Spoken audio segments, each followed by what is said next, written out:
el Señor. Porque el esposo es cabeza de su esposa, así como Cristo es cabeza y salvador de la iglesia, la cual es su cuerpo. Así como la iglesia se somete a Cristo, también las esposas deben someterse a sus esposos en todo. Esposos, amen a sus esposas, así como Cristo amó a la iglesia y se entregó para ella, para hacerla santa.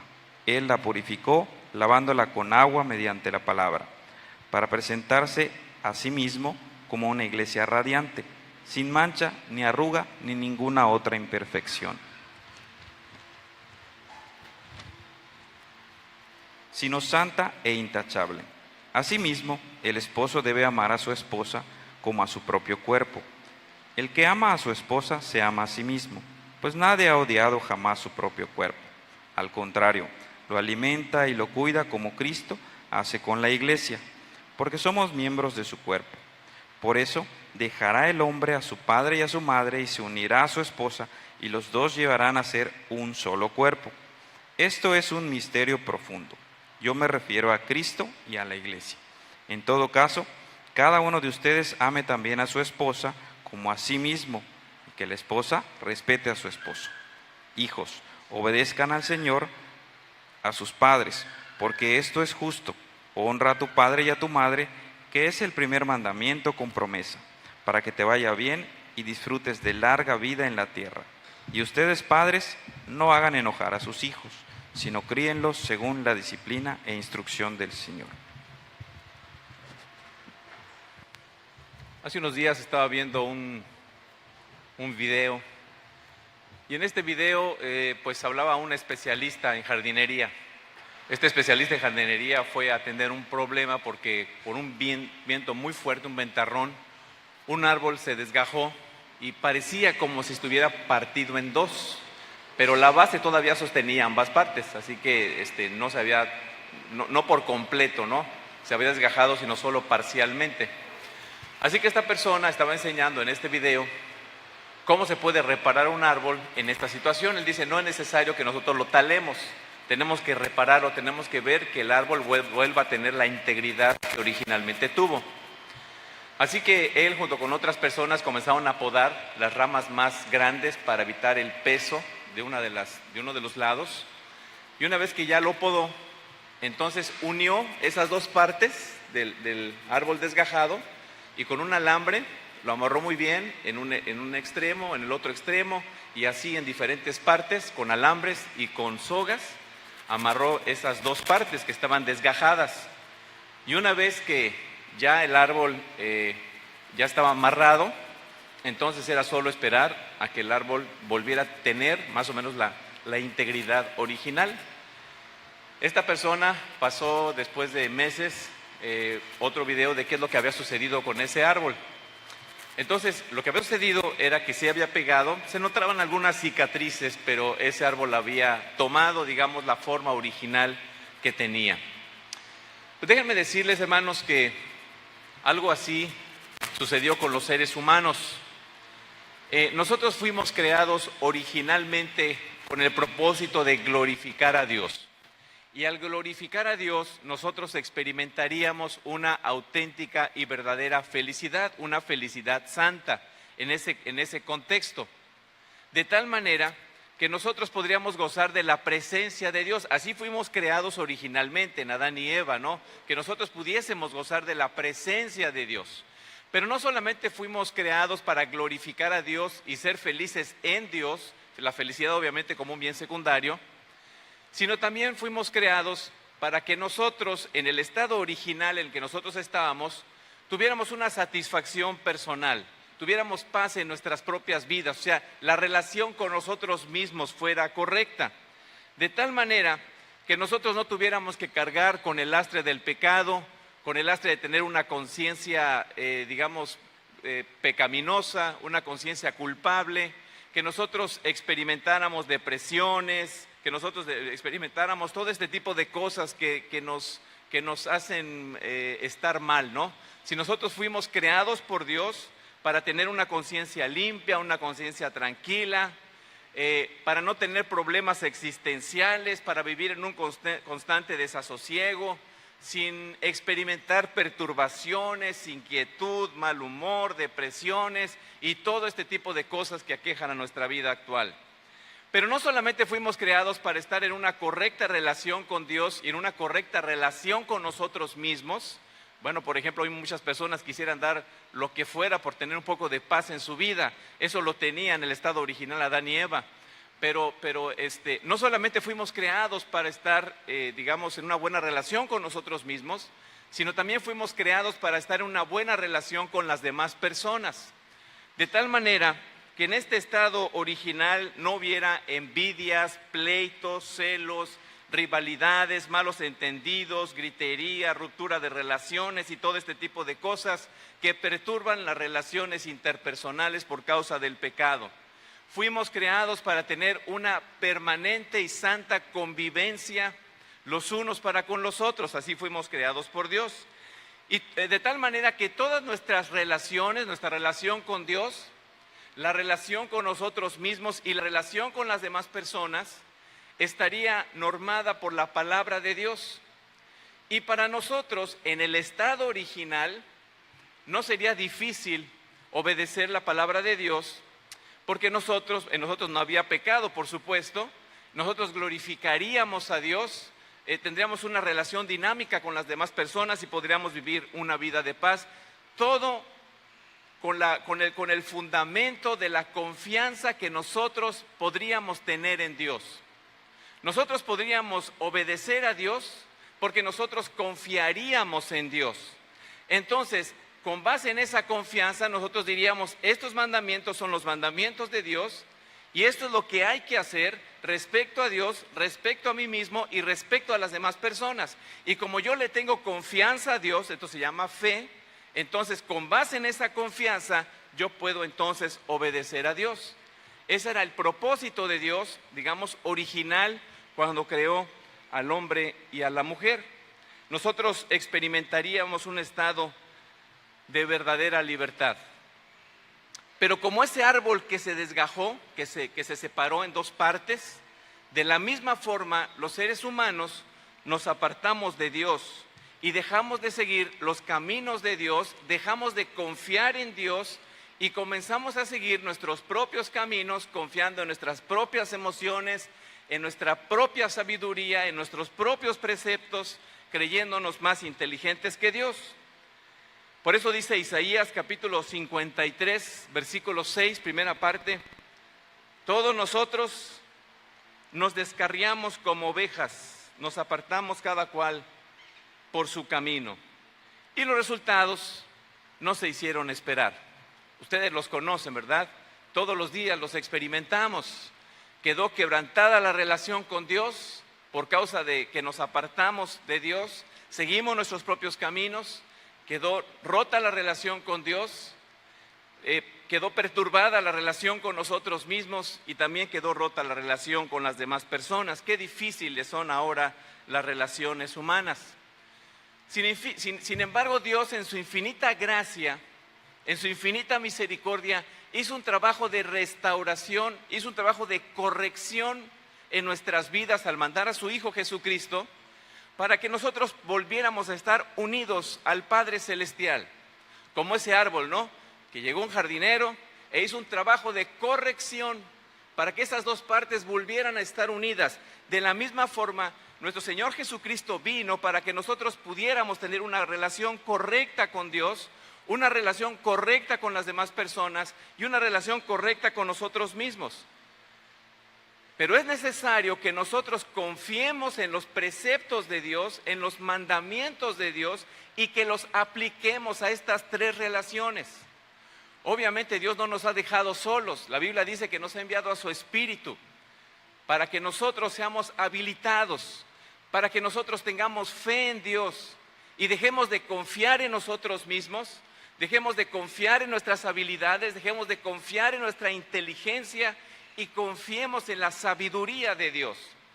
Qué difícil es poner los mandamientos de Dios frente a nosotros y decir, Señor, esto dice tu palabra y aunque yo no estoy muy de acuerdo, esto es lo que tengo que hacer porque tú lo dices. Y si tú lo dices, como decían las mamás anteriormente, ¿no? Mamá, ¿por qué lo tengo que hacer? porque lo digo yo. No había más explicaciones. Si nosotros tuviéramos esa confianza en Dios, Señor, esto se me hace una locura, pero si tú lo dices, lo voy a hacer, porque esto debe ser cierto, porque esta es una revelación tuya.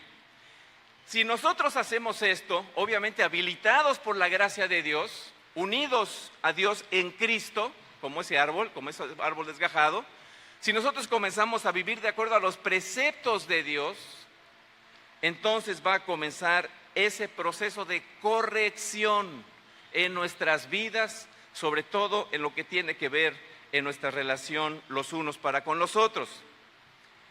Hay algunas cosas que Dios nos manda a hacer que son un poquito más complicadas que otras, pero si confías en Dios, vas a decir, Señor, esto está muy complicado, pero si tú lo dices, yo confío en tu sabiduría. ¿A qué me refiero con cosas complicadas? Son cosas complicadas para nosotros por nuestra propia naturaleza pecaminosa, son complicadas por la dureza de nuestro corazón, son complicadas por nuestra falta de fe, son complicadas por nuestro deseo de autonomía, por nuestro egocentrismo y porque aplicar esos conceptos bíblicos requiere que nosotros muramos a nosotros mismos. ¿A qué me refiero? Primera de Pedro, capítulo 3, versículo 1, primera parte dice, esposas, no me vean feo, hermanas, sométanse a sus esposos. Miren, si como damas, este fuera el único mandamiento de Dios que tuvieran para su ministerio como esposas, les llevaría toda la vida a explorarlo, orarlo y aplicarlo. Ahorita seguimos con los esposos, no se preocupen. A cada capillita le llega su fiestecita. La palabra someterse viene del vocablo griego hupotazo. Fíjense que es interesante porque hay muchas palabras que se traducen como someterse, pero esta se traduce de una palabra, la palabra hupotazo, que no habla de una obediencia, no habla de una sujeción servil, no habla de una sujeción mecánica, no habla de una sujeción obligada. Hupotazo no está hablando de esto, de una obediencia o de una sujeción militar. En la milicia, si una persona de superior rango le dice a una persona de inferior rango, ve y haz tal cosa, la persona de inferior rango no puede decir no. Esto sería una insubordinación grave y esa persona hasta la expulsaría, ¿no?, de las filas del ejército. Porque es una obediencia mecánica, no es una obediencia reflexiva y es también jerárquica. Esta no es una obediencia jerárquica, en el hogar no hay jerarquías, no el esposo es mayor que la esposa, ni la esposa menor que el esposo, hay roles diferentes, pero no hay jerarquías. Entonces, hupotazo se refiere a una sujeción, a un sometimiento voluntario. Voluntariamente la persona se pone bajo la sujeción, la mujer se pone bajo la sujeción de su esposo y de nadie más sino solo de su esposo. Ahora, es interesante que este verbo está en tiempo presente, está en voz pasiva, pero también es interesante el modo que es un modo participio. ¿Qué significa esto en términos prácticos? Esto significa que esta es una acción continua, constante. Es una acción que no depende del estado de ánimo de la persona, no depende de ciertas circunstancias. Es una acción que la persona tiene que ejecutar de manera sistemática y constante. La sujeción así debe ser. Pero lo que me parece sorprendente es que este verbo está en voz pasiva. La voz activa se refiere al sujeto realizando la acción. La voz pasiva se refiere a que alguien impulsa al sujeto para que se realice la acción.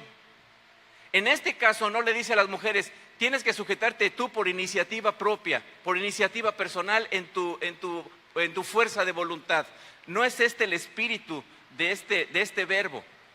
El espíritu es, hay alguien que debe impulsarte para que tú hagas lo que Dios te llama a hacer. sabemos perfectamente que se trata de Dios, del Espíritu Santo. O sea, a menos que el Espíritu Santo te impulse para hacer lo que debes hacer, no lo vas a hacer. Una mujer entre más llena del Espíritu Santo esté, entre más confianza y fe tenga en Dios, entre más amor en su corazón haya por Dios, entre más tema a Dios, tanto menos difícil, conste que no estoy diciendo más fácil, tanto menos difícil será ponerse voluntariamente en sujeción a la autoridad que Dios le ha delegado a su esposo, porque es una autoridad delegada por Dios. Y esto conlleva una responsabilidad y ahorita vamos a hablar de eso. Así que Jupotazo nos habla de una mujer llena del Espíritu Santo, impulsada por el Espíritu Santo, que voluntariamente se pone bajo la autoridad de su esposo, bajo el liderazgo de su esposo. Así que es una acción reflexiva, premeditada, discernida. Es una acción impulsada por el Espíritu Santo. Básicamente podríamos decir que esta acción de sujetarse es una acción divina en la vida de la mujer. El otro día estaba escuchando un sermón de un pastor en YouTube, hablando de la... No era un pastor, era un spot de una muchacha que hablaba de la sujeción de la mujer al esposo, ¿no? De la esposa al esposo. Y no les puedo yo repetir todos los comentarios, todas las cosas que decían allí. Obviamente, esto es algo divino, esto no es algo humano, es algo sobrehumano. La mujer de manera natural no quiere, sujetarse a su esposo. De manera natural lo que quiere es insubordinarse, luchar por tener el control en el hogar. Y no estamos hablando de jerarquías, sino de roles. A la mujer no le gusta el rol de sujetarse, estoy hablando en términos llanamente humanos. Ahora bien, ¿qué es lo que significa o no significa la sujeción? Miren, la sujeción de la esposa al esposo no significa que la esposa siempre tenga que estar de acuerdo con todo lo que el esposo diga. Sí, mi amor, sí, mi vida, lo que tú digas, sí, no, perfecto. Y aunque el esposo la esté llevando a la familia al desastre, la esposa pues callada porque tengo que sujetarme a mi esposo. Esto no significa sujeción. Sujeción no significa que la mujer deja su cerebro en el altar y de ahí en adelante lo que mi esposo diga, ciegamente le voy a obedecer. Esto tampoco significa la sujeción. Sujeción no significa obedecer de una manera incondicional. Esto no significa estar sujeto al marido. No significa que la vida de la esposa dependa del marido. Esto sería idolatría. La vida de la esposa, lo mismo que la del marido, debe estar dirigida por Dios. No significa que dependa del esposo, porque no queremos que las mujeres sean, y la Biblia no impulsa a la mujer a ser idólatra, a depender del esposo. No significa que la esposa no debe decirle nada, que debe quedarse callada en todo, siempre. Sujeción más bien significa que toda la capacidad, tremenda capacidad que tienen ustedes, hermanas, una capacidad interactiva, porque nosotros vemos las cosas así, enfocadamente, en un cuadrito. Ustedes tienen múltiples cajones y los pueden abrir todos a la misma vez y saben lo que hay en cada cajón. Tienen una manera de ver la vida increíble. Bueno, se trata de que esa maravilla interactiva que ustedes tienen dentro de ustedes, esa manera de ver la vida, de ver las cosas, de poder ver más allá de lo que nosotros los varones podemos ver, que tenemos a veces una mirada muy chata, todos esos dones que Dios les ha dado, ustedes los pongan, digamos, al servicio del liderazgo de su esposo, para que el liderazgo de su esposo se fortalezca. Y no se trata de que el esposo sea la superestrella del hogar, no, se trata de que Cristo sea glorificado, porque si el esposo toma sabias decisiones, si el esposo tiene buenos consejos de parte de la esposa, digamos que la esposa viene a ser algo así como la secretaria de gobernación, a lo mejor el presidente es el que tiene la voz, la última voz, Pero el secretario de Gobernación es tan importante porque es la persona que le está susurrando al oído: fíjate en esto, cuidado con lo otro, cuidado con esta decisión, piensa bien lo que vas a hacer, puedes llevar al país al desastre con esta decisión. Siempre tiene que haber cerca alguien que aconseje, que oriente, que guíe. Y la Biblia dice que la mujer es la ayuda idónea para eso. Es la ayuda idónea del esposo. Así que por un lado, no necesariamente, pero por un lado, si el liderazgo de tu esposo es débil, es probable que tú lo has estado aplastando durante mucho tiempo y tú has ido tomando el liderazgo que a tu esposo le corresponde. No necesariamente, pero puede ser. Es que el liderazgo de mi esposo es muy débil, no sirve, no sabe tomar decisiones. Pero ¿cómo lo va a hacer si no le permites tomar decisiones? Todo lo quieres hacer tú. De alguna manera, la responsabilidad que nosotros tenemos nos la quitan al hacer eso. Y nosotros obviamente abdicamos, no somos víctimas, somos responsables también. Eso es dureza de corazón. Abdicamos de nuestro liderazgo porque implica responsabilidad y sacrificio. Así que no importa que tu esposo no tenga el IQ que tú tienes, no importa que tu esposo no tenga la sagacidad que tú tienes, no importa que tú ganes más que tu esposo tiene una autoridad delegada por Dios que tú como esposa debes respetar. Y alguna dirá, bueno, pero mi esposo no es creyente. Ya, y ya con eso, mira, hay un espacio para que yo tome liderazgo porque mi esposo no sabe, no es creyente, entonces yo tengo que hacerlo porque yo sí conozco a Dios. Y he escuchado a muchas mujeres decir, es que si él no se sujeta a Cristo, yo no me voy a sujetar a él. Bueno, ¿qué dice la Biblia? Primera de Pedro, capítulo 3, versículo 1, regresamos. Dice: esposas, sométanse a sus esposos, de modo que, si alguno de ellos no creen en la palabra, puedan ser ganados más por el comportamiento de ustedes que por sus palabras, al observar su conducta íntegra y respetuosa. Entonces, tu marido no es creyente, con más razón debes sujetarte a su autoridad. Puede ser que él no tenga el discernimiento, y de hecho no lo va a tener para tomar sabias decisiones, pero para eso estás tú ahí. Tú puedes traer luz en medio de la oscuridad, pero no le vas a quitar lo que a él le corresponde.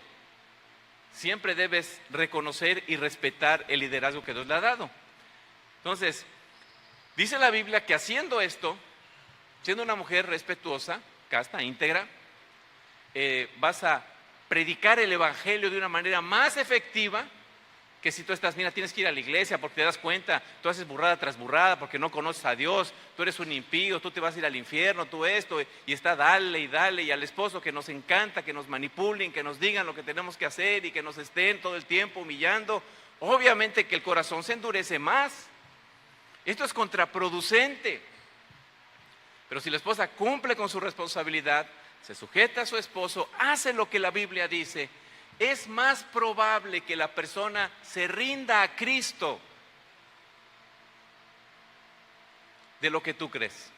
Es más probable. Tal vez es un proceso que va a llevar un tiempo, pero él va a decir, ese cambio que Dios ha hecho en ese lugar donde vas, está interesante.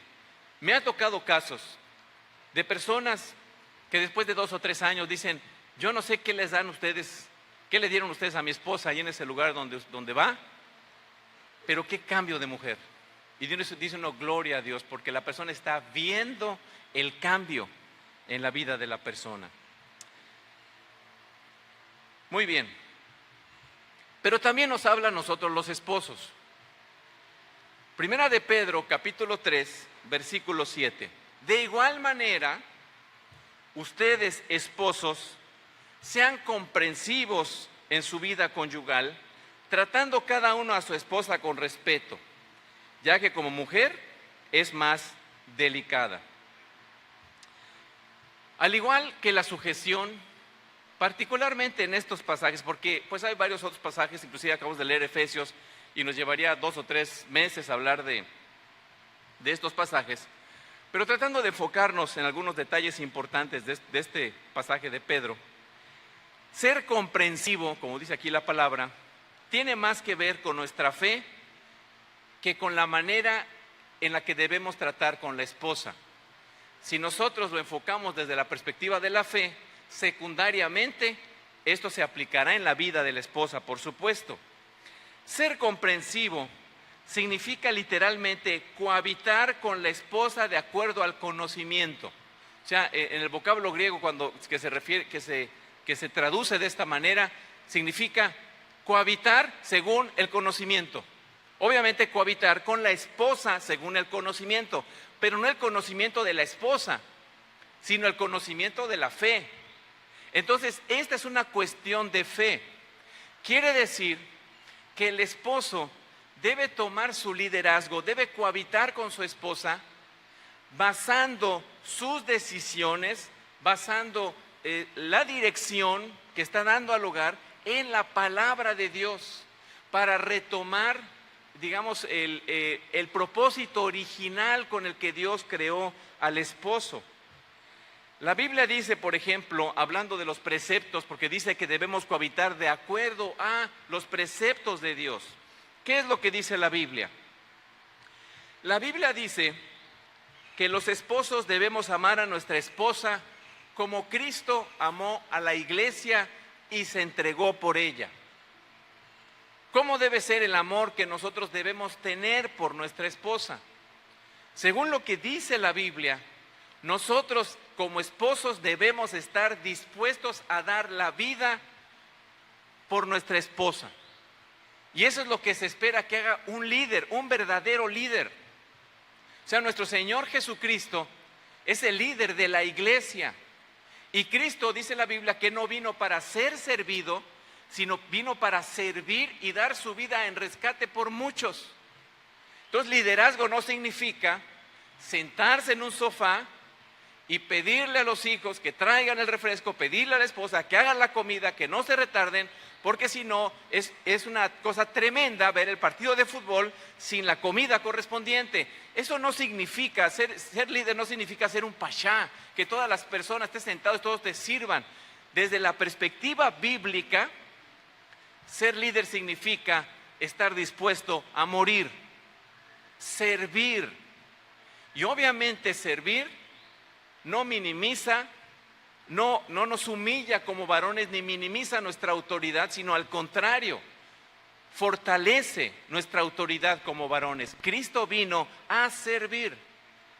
Así que los esposos debemos amar a nuestra esposa de tal forma que debemos estar dispuestos a dar, si es necesario, nuestra vida por nuestra esposa. La Biblia también dice que el esposo debe brindarle seguridad y debe proveer para todas sus necesidades. Como decía por allá en un libro, el autor John Piper dice, tu esposa puede ser una especialista en karate, cinta negra, cinta marrón, lo que sea. Tu esposa puede ser la mejor peleadora del mundo, pero si se mete un ladrón, aunque ella sea la mejor luchadora del mundo y la mejor karateca, tú eres quien debe brindar seguridad y tú eres el primero que tiene que salir. Aunque ya después tu esposa te ayude y haga la chamba. Pero tú eres el primero que lo tienes que hacer. Ahora sí que lo que quieras con mi casa, aquí hay líder, conmigo. El hombre debe brindar seguridad. El hombre debe proveer para su familia. Es bueno que la mujer ayude. No, pues es una gran ayuda. Es una gran ayuda, es un gran apoyo, pero es apoyo. No es la mujer la responsable de proveer. Somos los varones los que tenemos la responsabilidad de proveer para todas las necesidades del hogar. La Biblia dice que el esposo no debe ser áspero con ellas. ¿Por qué lo dirá? ¿Por qué dirá que la mujer debe respetar a su esposo? ¿Y por qué dirá que el hombre no debe ser áspero con su esposa? ¿Nos sabrá algo el Señor? ¿O nos hablará al tanteo? Generalmente los varones somos ásperos. Esa es nuestra naturaleza pecaminosa. No es una justificación, está mal. Cristo vino a corregir precisamente esos hábitos. El esposo no debe ser áspero con la esposa. El esposo debe velar por el bien espiritual de su esposa, debe orar por ella. El esposo debe gobernar con justicia y gracia los asuntos relacionados con el matrimonio y con el hogar. El esposo debe ser ejemplo de lo que significa ser un creyente en Jesucristo, siguiendo a Jesucristo cada día. Para la esposa y para los hijos, el referente de lo que significa ser cristiano debe ser el esposo. El referente para las hijas debe ser el esposo. Yo quiero un esposo como mi papá. Yo quiero para los hijos, yo quisiera ser como mi papá. El referente cristiano de lo que significa ser un hijo de Dios, vivir de una manera piadosa, debe ser el padre. Es una gran responsabilidad. La verdad, yo he discutido con algunos pastores, pues estos temas, no hemos platicado estos temas, y yo le digo, la verdad, las mujeres la tienen más fácil. John Piper, nuevamente trayendo a colación a este autor, no me acuerdo en cuál de sus libros dice: si en la casa hubiera un desastre, un problema o una serie de problemas, si fuera un caos el hogar, y Cristo viniera para hablar con alguien, tocaría la puerta y no preguntaría: ¿dónde está la señora de la casa? Él preguntaría: ¿dónde está el señor de la casa? Porque tengo cosas que platicar con él. Esto es un desastre y tú eres el responsable. Eso es mucha responsabilidad. Si estamos pensando que el hecho de que la mujer se sujete, eso nos da como que un hálito de grandeza, es que no lo estamos viendo desde la perspectiva correcta. Nosotros debemos de estar sujetos a Cristo y debemos de entregar cuentas por lo que pasa en nuestro hogar. Eso, hermanos, debemos de verlo con temor y temblor. El esposo debe tratar con respeto y dignidad a su esposa como vaso frágil, dice la Escritura. Ahora, si eres una persona soltera y dices: bueno, ¿y eso a mí qué? Mira, algún día te vas a casar. Y entonces tienes que empezar a saber a qué le tiras. Esto es lo que Dios espera de ti como esposa y como esposo. En suma, el esposo debe ser un fiel reflejo del liderazgo de Cristo en su iglesia. Primera de Pedro capítulo 3, versículo 7, tercera parte dice: así, o sea, haciendo esto, la mujer sujetándose voluntariamente al liderazgo de su esposo, el esposo ejerciendo su rol como líder del hogar, no en escalafones, ¿verdad?, no en jerarquías, en roles diferentes, con la misma dignidad, al mismo nivel, como cristianos y coherederos de la gracia de Dios, ambos delante de Dios. Así, nada estorbará las oraciones de ustedes. Entonces, ¿cómo podemos orar unos por otros si todo el tiempo estamos humillándonos, dejándonos de hablar, señalando, juzgando, condenando, peleando unos contra otros? ¿Cómo pueden orar así los cónyuges si se desprecian, se humillan, se usan, se denigran y se aborrecen?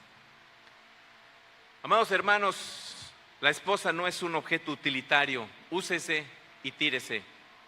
El esposo no es una lámpara de Aladino ni un cajero automático para estar despachando dinero así como así. Ambos son coherederos de la gracia, hermanos en la fe, que deben pensar en edificarse los unos a los otros. Si nosotros seguimos estas palabras, se van a ver las cicatrices en la corteza de nuestro árbol que ya está unido, pero estas instrucciones van a unir más y más y más y más y más y más el árbol, guardando, o más bien caminando o encaminando nuestras vidas hacia el diseño original de Dios. Debemos estar satisfechos con el rol que Dios nos dio a cada uno, porque finalmente el matrimonio refleja la relación de Cristo y su iglesia. Cuando el esposo se sujeta a Cristo, cuando el esposo ama a su esposa, está mostrando a Cristo. Y cuando la esposa se sujeta voluntariamente a su esposo, gozosamente, llena del Espíritu Santo a su esposo, está reflejando la gloria de la iglesia.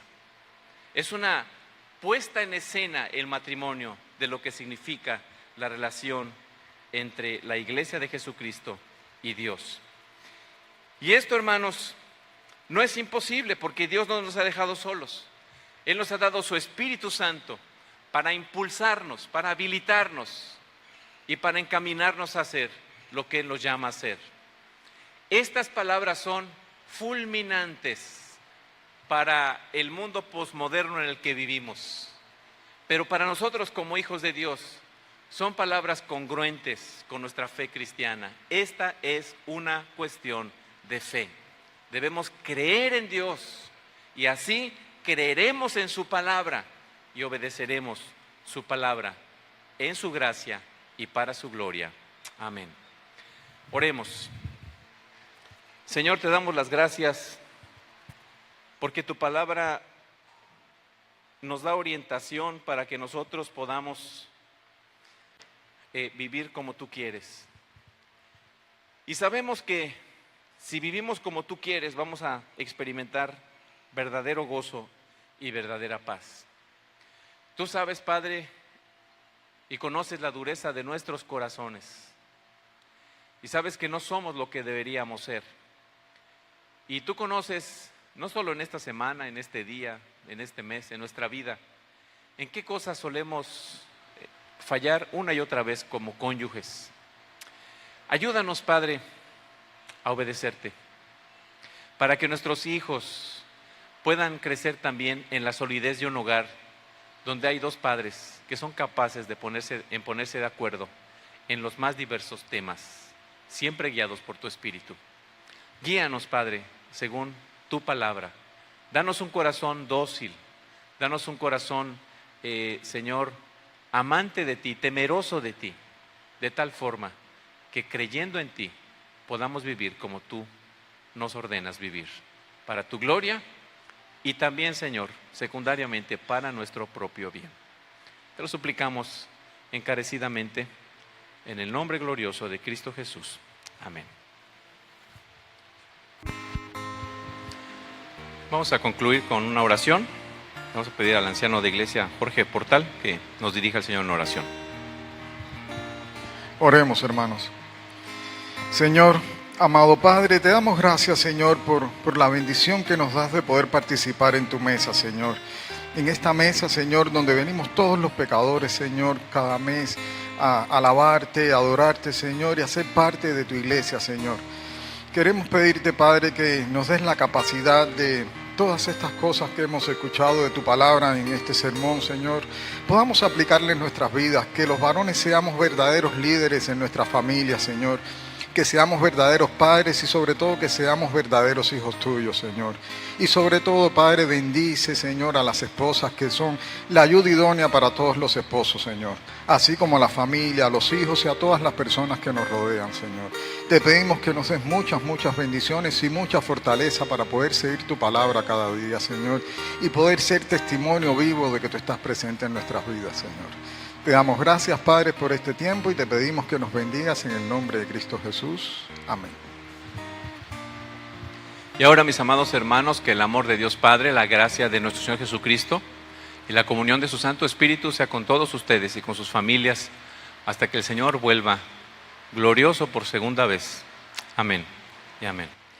Doy gracias a los hermanos ancianos. Hermanos, hablando del tema del liderazgo varonil, estos son los avisos para nuestra comunidad. Si quieres conocer más sobre Dios y la Biblia, te animamos a dar el siguiente paso. Únete a nuestra clase Punto de Partida cada domingo a las 10:30 am. Solicita informes con Maite Berroa o Julie de Regil. ¿Sabías que puedes integrarte a un grupo pequeño entre semana?